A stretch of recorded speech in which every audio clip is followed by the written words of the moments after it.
The emblem animal of the park is the black woodpecker. It can be seen and heard here the year round, and it can be seen nesting here in numerous spots during the summer, early summer.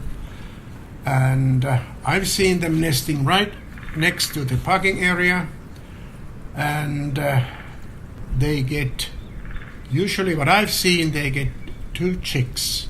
And when they are born and when they are young, they have the red spot on their head. But once they grow up, only the male continues with the red spot, and it disappears from the female. Sometimes it happens that the golden eye takes their nest. So I've seen those shorebirds here nesting in the previous year's nest of the black woodpecker.